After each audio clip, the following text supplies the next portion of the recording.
To request a single payment, first sign into your TransferMate account by clicking the Sign In button. To request a new payment, choose Request a New Payment from the homepage or main menu. In the client table, you will see a list of your clients. Enter the payment request details and click the Upload icon in the column Upload Statement of Account.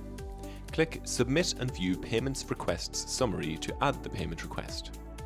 On the Payments Requests Summary page, you will see a summary of all your payment requests. To authorize the new request that is awaiting authorization, check the box, then click Authorize Selected Payment Requests. This status changes to Request Sent, and an email detailing the payment request is sent to the client. This email shows the client a summary of the payment request and a link to pay it.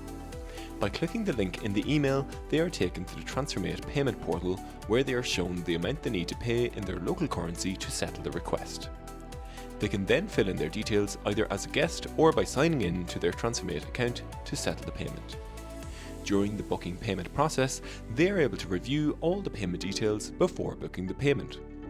When they've completed the booking payment process, they are prompted to make the transfer to the nominated TransferMate account to complete the payment process, with all the transfer details provided, including a unique reference number. If TransferMate does not receive these funds within 2 business days of the booking, the payment will be cancelled. Once the money is cleared, the payment status is updated to Paid in your payment summary table. If you have any questions about the TransferMate platform, get in touch through the Contact Us page on transfermate.com.